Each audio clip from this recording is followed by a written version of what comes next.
Bonjour, bienvenue sur le Tiger Gun Channel, c'est Tigrou. Aujourd'hui on va se pencher sur les calibres d'armes de poing. Alors pour commencer justement, je vais vraiment vite faire l'histoire des calibres, mais vraiment court pour avancer la vidéo. Alors pour commencer, j'ai mis mon stylo, là c'est le 22 long LR, le 22 long rifle. Voilà, qu'on trouve partout dans le monde. C'est une munition qui est utilisée pour le sport, pour la chasse, les lapins, l'écureuil. Bon, aux Jeux Olympiques, on la trouve partout, ça donne de longue LR. Voilà. Elle n'est pas du tout chère. C'est une cartouche justement sans amorce. Ça veut dire que l'amorce, elle est sur le côté, parce que ça veut dire quand l'aiguille va heurter l'amorce au milieu là, le coup va partir, mais là l'aiguille va justement toucher le bord de la douille. Après le coup va partir. On dit ça je veux dire en allemand Randfeuerpatrone. Voilà. Je sais pas comment on dit en français. Bon. On continue. Voilà. Sur ce calibre. Alors ça c'est le calibre 6,35 mm qui a été créé par John Moses Browning, un des pionniers dans les armes à feu. Ouais. Surtout utilisé dans les petits pistolets de poche qu'on trouve au début du XXe siècle. Ouais. Ça c'est aussi vraiment pensé pour la défense personnelle. Vraiment, mais niveau balistique, ça sert pas grand chose. C'est vraiment pour un peu de la dissuasion. On tire 2-3 coups pour un peu effrayer l'adversaire, je veux dire. Voilà. Mais niveau pour le combat, non, c'est vraiment pour de la défense. Comme des chiens enragés, bon, je sais pas. Alors, on a donné aussi justement ces petits pistolets de poche aux officiers, aux pilotes d'avion. Par exemple, on dit ici Pocket Pistol, aussi Lady Pistol. Voilà. Bref, par exemple, les femmes avaient aussi ces petits pistolets de poche vers la cuisse, voilà, comme dans la culture populaire. Ouais. Mais de nos jours, vraiment, cette munition est vraiment obsolète. On continue avec le 32 ACP. Alors, aux États-Unis, justement, ils comptent en pouces. Alors, ils mesurent en pouces. Et puis en Europe, c'est le 7,65 Browning. Voilà. Justement, de le nom aussi, Browning, John Moses Browning qui l'a créé. C'est une munition un peu plus puissante qu'on trouve dans la plupart des pistolets de l'époque, par exemple le Walther PP, PPK, la CZ50, divers pistolets de police, voilà quoi, le FN 1910, voilà. On la trouve partout. Bon, c'est une munition qui est encore utilisée pour la défense, je vais dire, ouais, minimum pour de la défense. Et pas plus. Ah oui, le 6,35, justement, on dit aussi, c'est du 25 ACP. Alors 25 ACP, ACP veut dire Automatic Colt Pistol, voilà, .25 pouces. Voilà. On continue avec le 9 mm court. Alors c'est justement une munition un peu raccourcie. Car alors la douille est la même que le 9 mm. Vous pouvez la voir. Le 9 x 19, alors le 9 mm para, 9 mm Luger, qu'un peu raccourci, justement aussi, on dit du point 380 ACP, aussi créé par John Moses Browning, utilisé par de nombreuses forces de l'ordre, voilà, 20e siècle. Aussi encore utilisé maintenant dans de la défense. Voilà. Balistiquement, elle est aussi pas mal. Bon, maintenant il existe aussi des munitions avec des ogives à tête creuse, des hollow point. Bon, les technologies ont évolué, des plus P, alors vraiment un peu surpoudré, qui a un peu plus de puissance. Moi je dis aussi niveau de la défense, elle est aussi pas mal.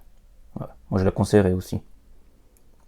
On continue avec le 7,65 Parabellum. Alors, ce qui est intéressant, justement, cette munition a été inventée par les Allemands aux alentours de 1900, j'espère. Peut-être aussi un petit peu avant. Et l'armée suisse a introduit cette munition en 1900 avec le fameux pistolet Parabellum. Pas confondre avec le Luger P08 qui est sorti en 1908.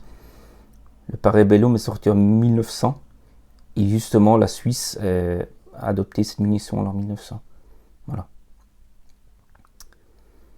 Elle est vachement populaire en Suisse.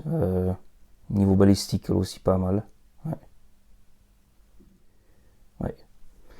Et sinon, on continue. On arrive sur le fameux munition, le 9 mm para, 9 mm Luger, le 9 x 19.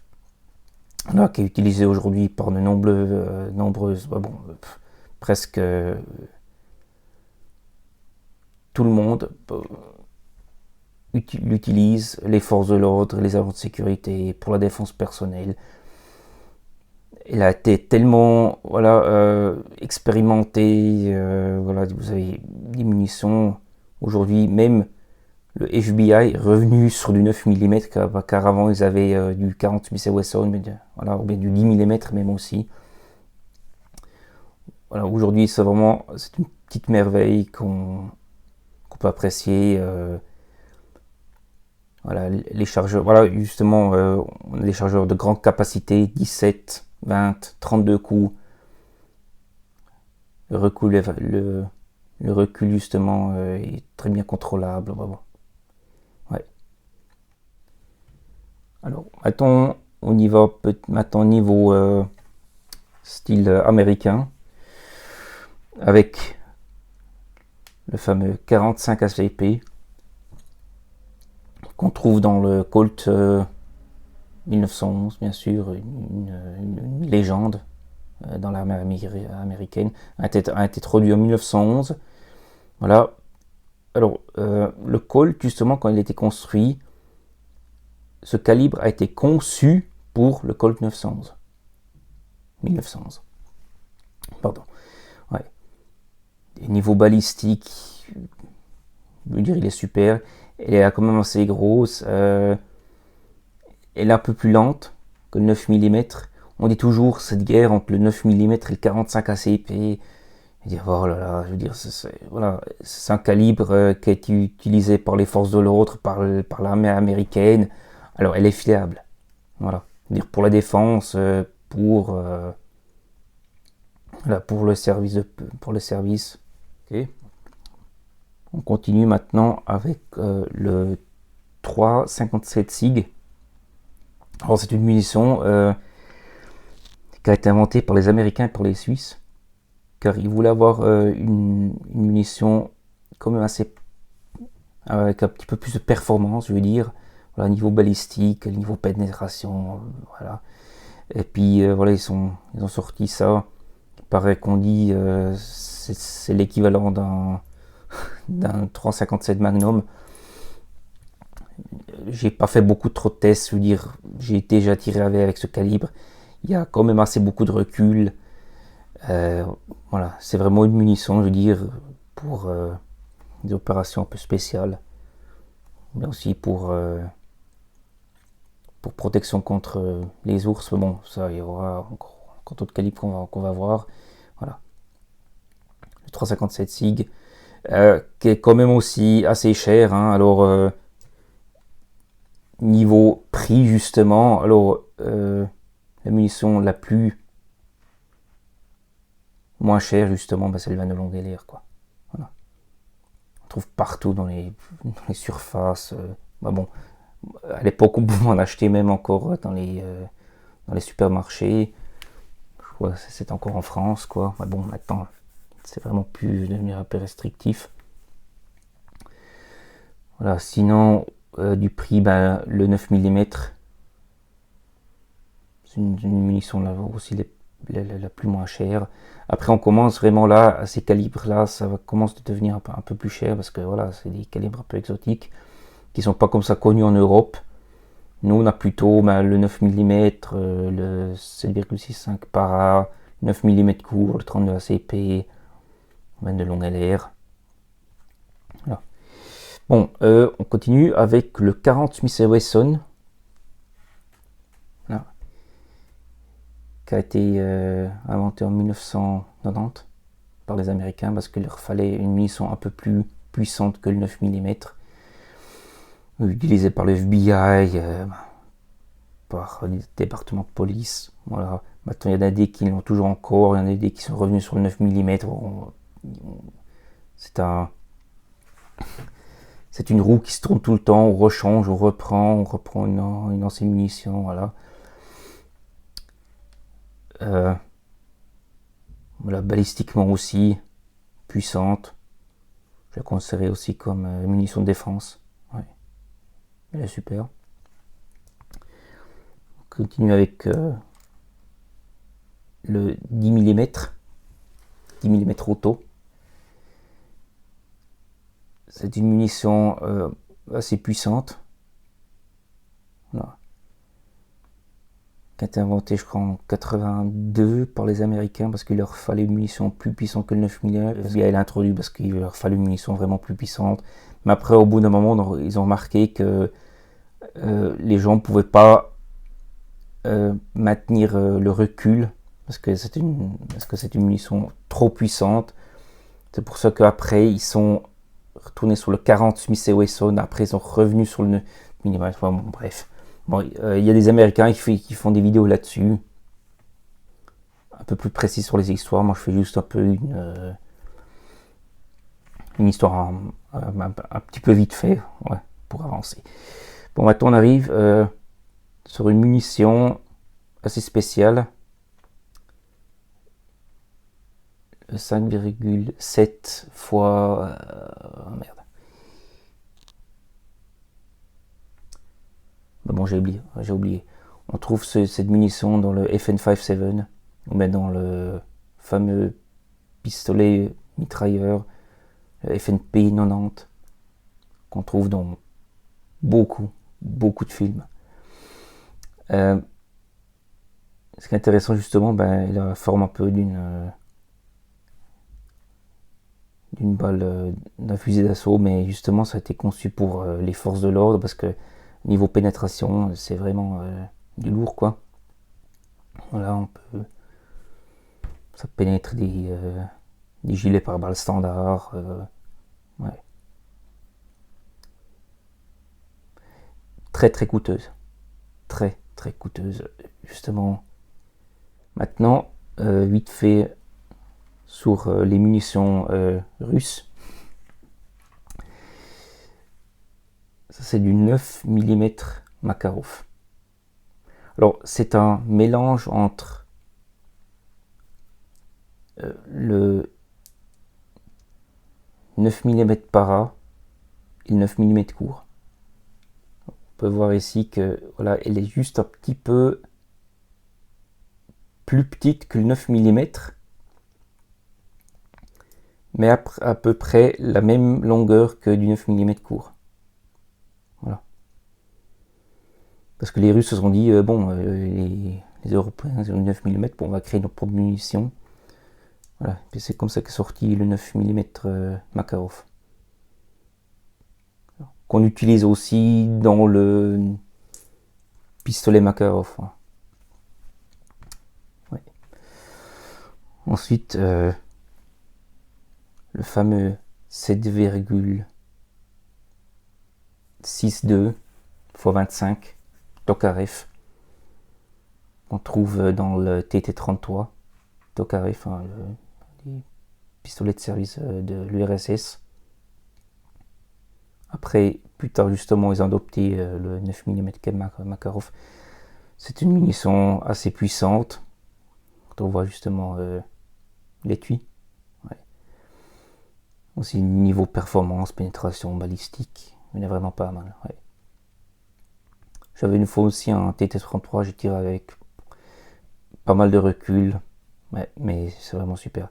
Niveau prix aussi, ça va, on paye 26 balles la boîte de 50 coups, alors ça va.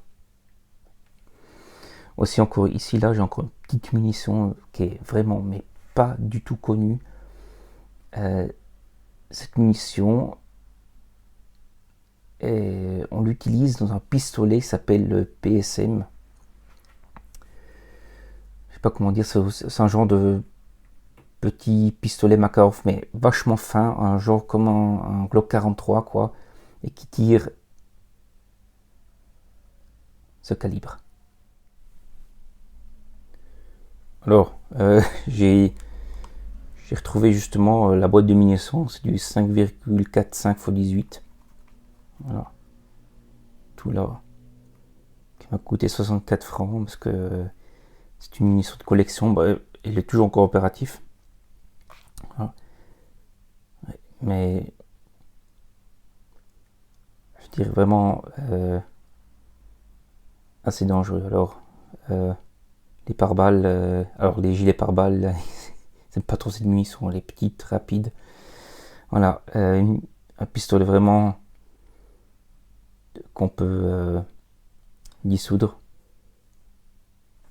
dans la poche parce qu'elle est tellement, le pistolet est tellement fin. Ouais.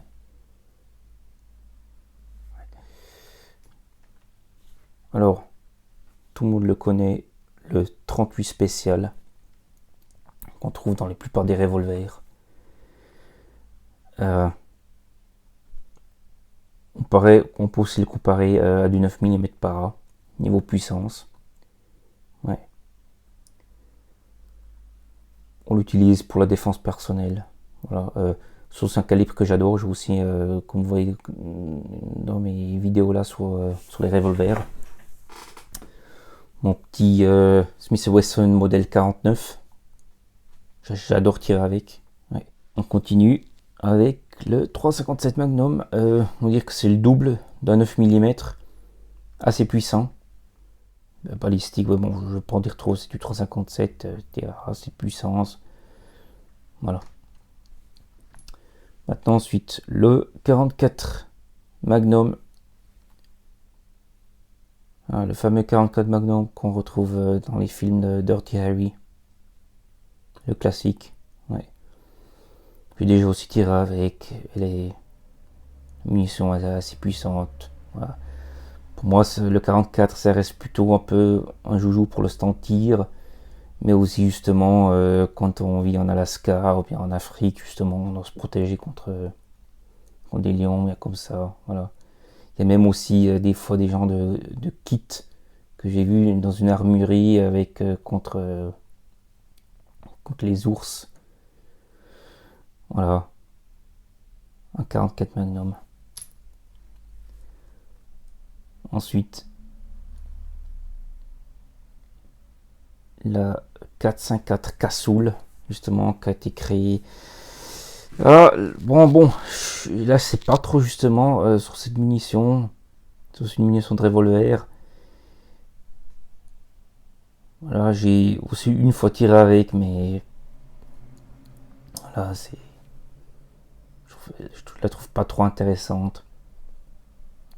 Aussi du prix, ils sont assez chers.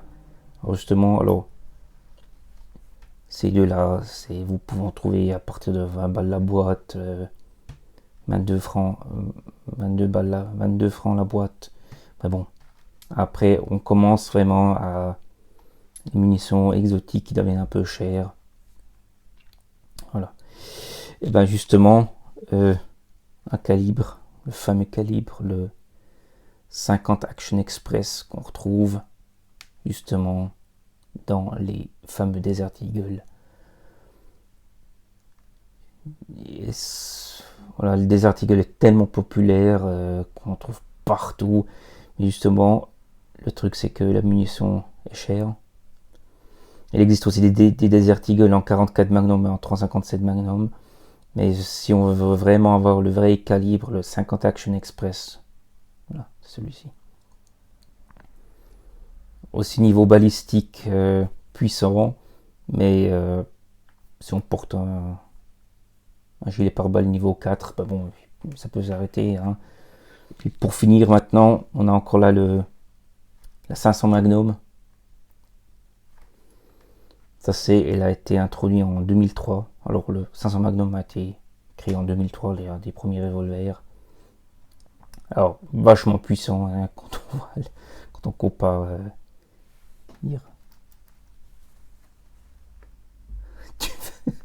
du 22 LR avec une 500 Magnum. Ah, c'est deux mondes différents quoi. Voilà. Puis vous avez toujours encore des Zoulous qui vous racontent que la 22 c'est une munition la plus dangereuse du monde, tout ça.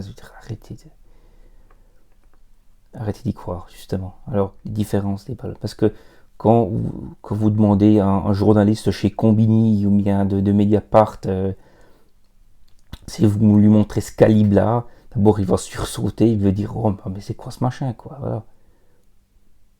Parce qu'ils vont jamais connaître ces calibres. Voilà.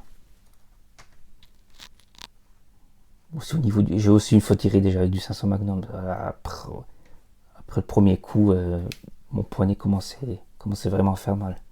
Ouais. Je tire 2-3 fois après, voilà. Moi aussi, je me suis dit, ça sert à rien de m'acheter un 500 Magnum parce que je vais peut-être tirer 2-3 fois avec. Après, c'est plutôt voilà, pour les collectionneurs. J'ai aussi eu de la chance de tirer avec un vrai Desert Eagle. Voilà, j'ai tiré 2-3 fois avec. Le recul est vraiment très impressionnant, mais sinon, voilà, le niveau du prix. Bon, si les gens ont l'argent pour se l'acheter, hein, 2500, 3000, 4000, 5000 balles, allez-y. Hein. Si on a une passion, si on aime justement l'histoire, tout ça, pourquoi pas. Ouais. Mais justement, pour moi, qui suis plutôt un petit peu fan pour le tir de combat, voilà, je vais plutôt sur les 38 spéciales, les 357 Magnum, voilà. Niveau prix, voilà, et puis niveau fiabilité, puis aussi pour le contrôle du recul, quoi, parce qu'à partir, voilà, à partir du 44 Magnum, ça commence un peu de... Ça fait beaucoup de bruit, quoi. Ouais. Voilà. À peu près les calibres que je connais, que voilà. Il existe aussi encore divers calibres, je veux dire, parce que vous allez dans une armurerie et vous demandez oui bonjour, j'aimerais du 9 mm. 9 mm quoi? Para, 9 mm court, 9 mm Glisanti, 9 mm Steyr. Après on a, qu'est-ce qu'il y a par exemple chez le Japon, il y a le 8 mm Nambu, 8 mm Bergman, blablabla, bla, bon, bref, voilà. Puis quand des médias vous racontent, les forces de l'ordre sortent à leur fusil d'assaut, et puis en fait ils ont juste pistolet mitrailleur MP5, je veux dire, arrêtez, vraiment. De croire encore aux médias de nos jours, c'est vraiment, il n'y a que de la manipulation. Les gens commencent de cracher vraiment sur les tirs sportifs, sur les gens qui ont des connaissances. On nous prend vraiment tous pour des idiots parce qu'on aime les armes à feu, tout ça. Mais eux, ils n'y connaissent rien. Voilà, c'est ça le truc. Bon, je vous souhaite encore une bonne journée. À bientôt. Ciao.